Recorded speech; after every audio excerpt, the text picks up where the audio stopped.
Do you guys remember when vampires used to be scary? When they used to be cool? When they used to be the talk of the town in Hollywood and cinema in general? Something happened after that. They got neutered badly, to the point where they become teddy bears, in what I call the vampire teddy bear era of cinema. Now don't get me wrong, nowadays you do have movies like Nosferatu and Sinners that are making vampires scary again. I'll grant you that. But something has changed, because it's still hard to get a lot of people to love vampires in movies as much as they used to. Vampires used to be terrifying, man. They used to be the stuff of literal nightmares. But you know what? I'm not only going to say that they were just monsters. Vampires have always been sexy. They had a romantic, gothic romance undertone to them. There's nothing wrong with that necessarily. I mean, hell, my favorite vampire female character is Celine. She's so hot. She's so beautifully sexy hot. But there's a difference between sexy badassery and scariness. There's a difference between that and turning them into fucking little bitches, which is what has happened. We have gone from badass vampire galore, monsters of your worst nightmares, or badass soldiers of fortune, to a guy who sparkles and gives away his daughter, a baby, to get fucked by a werewolf. That's what happened in Twilight. A literal dog imprinted on your child and you let it go because you wanted to bang a human. Like, what the fuck? This is what vampire cinema's turned to, and this started a whole genre of how cute these vampires are. Look, we want to see love triangles and romance and all this bullshit. I want to address the devolving of vampires in cinema, the utter neutering of them. Basically, what happened to Hulk when he first came in the Incredible Hulk movie in the MCU to what he's become now. I want to address that, but it's happened to vampires. Okay, what are vampires? Can we ask ourselves this? Vampires are parasites. They are parasitic worms, blights of nature, demonic in nature. Some would say, if they're not of the devil in certain lore, magically, they're a virus that's going to eradicate humanity. That's what they are. Somehow cinema forgot this and decided to turn them into lovey-dovey teenage romance bullshit. We're going to go through all the eras of vampires and see what happened, the transformation of them from chads of darkness to sparkly little bitches. Alright? The classic era.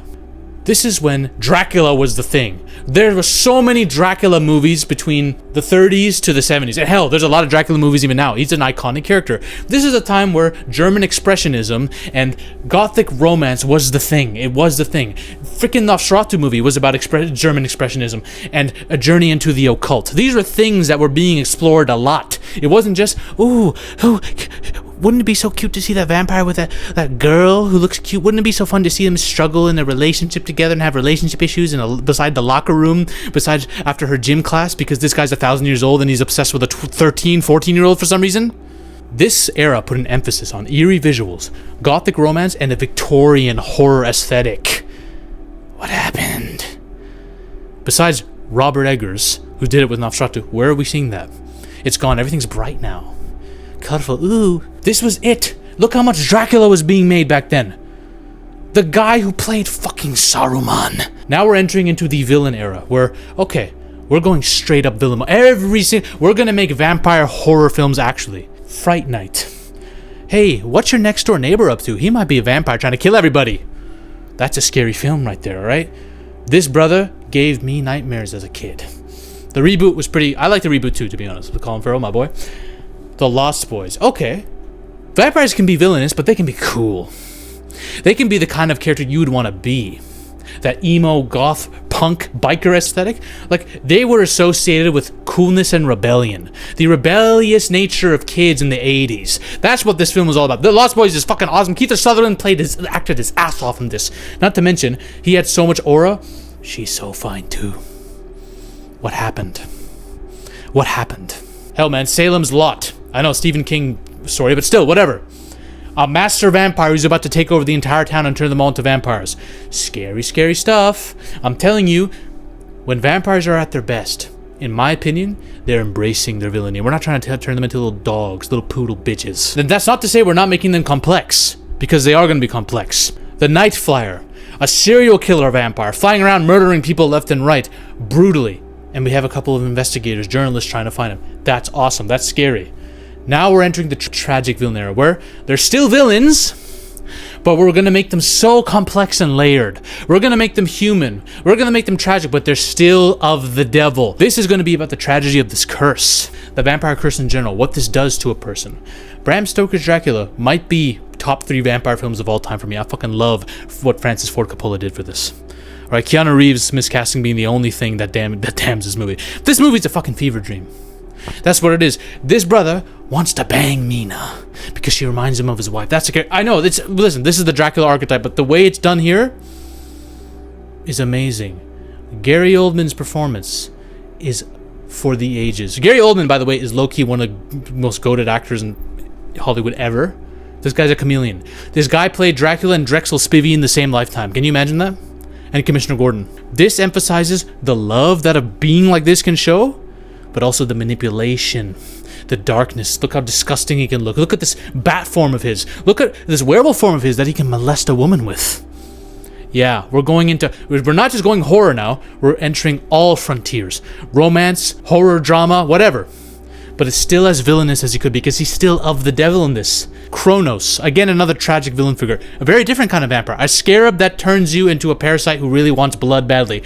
This was an allegory, a metaphor for drug addiction. We're getting real here. We're getting real in the tragedy of this curse. Interview with a Vampire.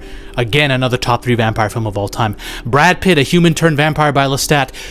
A man succumbing to the curse. Because once you're cursed as a vampire, you're cursed with immortality. And once you're cursed with immortality, human life no longer means what it was. You somehow become a monster. You somehow become someone who treats humans as slaves. If they die, who cares? Pick another one. Your humanity is eroding.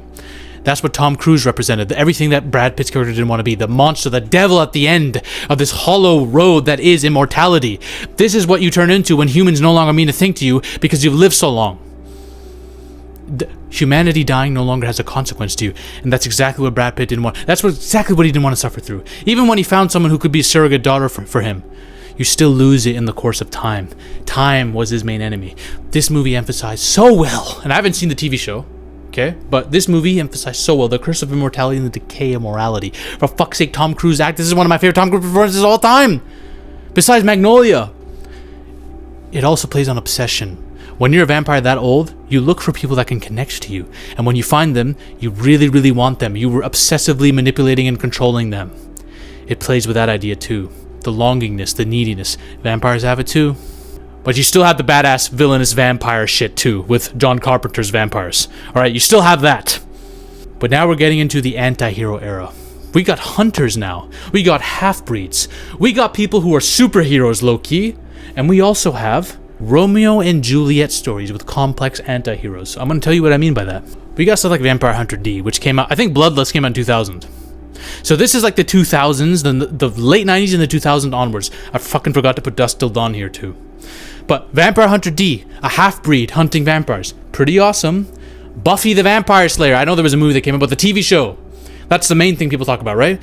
Again, hunters and vampires. But also, we have the concept of a hunter who's trying to kill vampires falling for one. Now we have all this too. Now this was the start of the idea of adding vampires to teenage drama and romance, okay? This paved the way to allow that kind of storytelling to happen. But you know what? Buffy the Vampire Slayer is a classic story with classic vampires. Alright, Underworld. Selene, played by voluptuous Kate Beckinsale. She's a soldier of the vampires fighting against werewolves. This movie is like a gothic vampire gangster film. It plays out like one too. And guess what?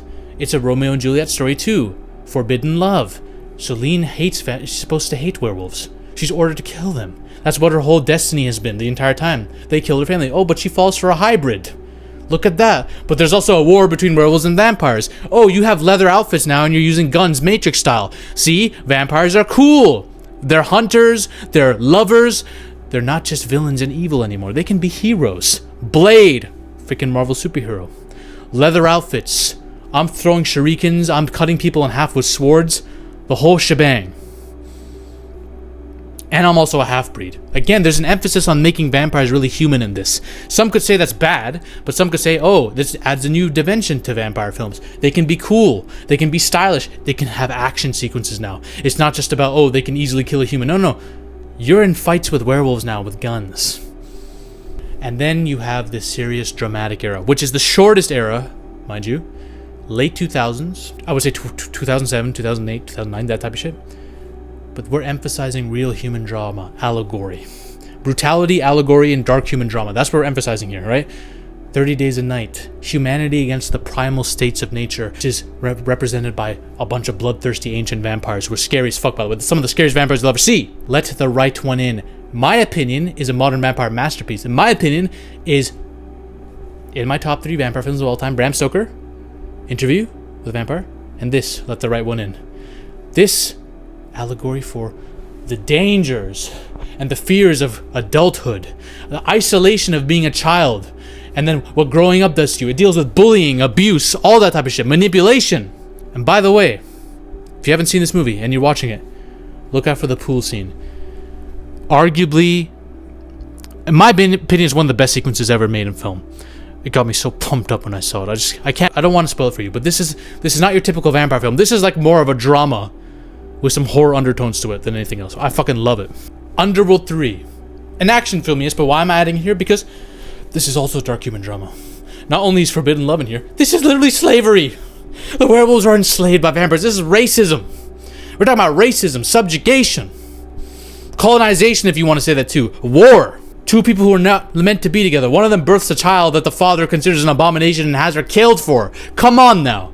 This is serious. Daybreakers. Okay, now we're touching on consumer and corporate greed. Oh, the whole world's filled with vampires. Vampires rule the world, but they're also... Humans are dying off because of extinction, because of corporate greed, consumer greed. Everyone wants blood. It's like the water crisis, but it's the blood crisis. We need more blood, but the corporations want to sell it for more profits to the other vampires. And also have humans who are rebelling against the corporate overlords who are pumping them and farming them for blood.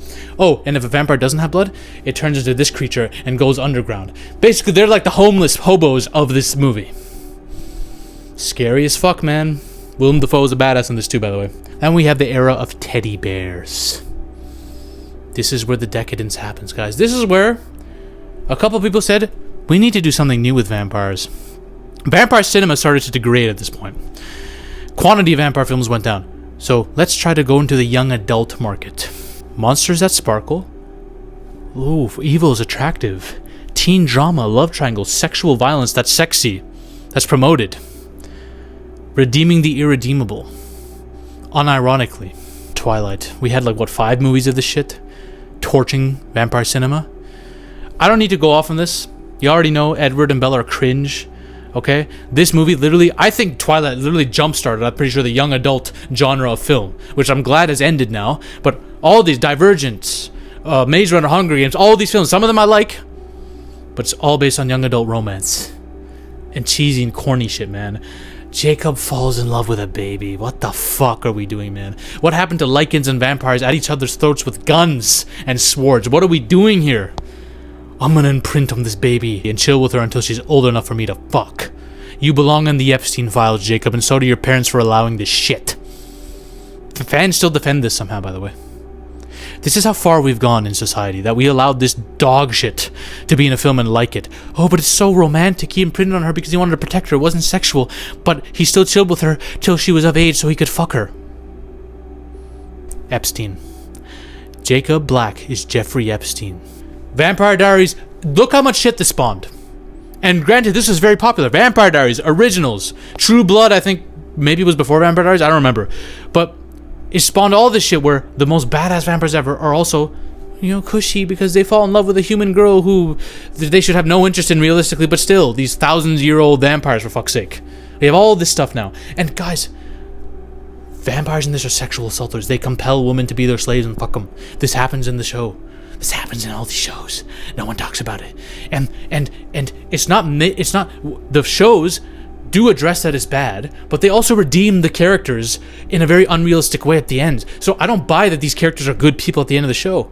It never ever addresses how bad, how damaging this is. It's sexual assault. Listen, I'm a big fan of originals, and you know what? For what it is, I do appreciate Vampire Diaries. I love the first 3 seasons of originals before they torched that shit to an abyss. But still, guys, understand what's happened to vampires. As badass as Klaus is, I love Klaus. For God's sakes, I love him. You fucked the vampires into an abyss. The target audience changed. Young girls are who we're entertaining now. Fine, okay. There can be space for this kind of fan base, but at one point it just became that. Something happened. Nobody became interested in the other vampire films. Superheroes started coming into the fray. The MCU was born. Hollywood started prioritizing other shit, man, and it left no room for this. These kind of movies had less and less appeal. Gothic, dark vampires, cool, badass vampire shit. No one cared about that anymore. Old, who cares? Marvel's the new thing now. Underworld, fuck off. Blade, come on, man. We got Black Panther coming in, bro. Blade, you ain't the only black superhero we got, right? Vampire just went out the window. Things became too cushy, kiddie, and cheesy. We needed a resurgence, man. Now, you do have some gems. Blood Red Sky. I would say it's a good vampire film, right? Last Voyage of the Demeter. Another Dracula tale, but still. Nosferatu. Gothic horror. Done well. Sinners. But even in these movies, I still don't think we found the one that will resurge the genre to greatness. We haven't found that one vampire masterpiece. Nosferatu's close. And I know Robert Eggers is doing a werewolf film, but we haven't found that one. And I'm waiting for that day. It's coming. It's coming. I believe it is. Someone's got to make it. Maybe I'll make it. But still, guys, understand what happened to vampire cinema. As soon as you start experimenting with genres with the vampire, you start to get carried away and lose what made it so good. And this happens to everything in business. I understand. We need to have a resurgence now, okay? No more turning vampires into cuddly teddy bear little bitches. I don't want to see vampires sparkle anymore. I want to see them murder people left and right. Alright? Bye. Ladies and gentlemen, we are on a mission to take over Hollywood. But the army must keep growing. If you want to suggest video topics to me, or talk about your favorite movies or favorite film theories in a community with like-minded individuals, join the Zafy Discord now. Link is in the description and the comment section as well. Join us. This movement is just beginning. We're taking over Hollywood, one coke line at a time.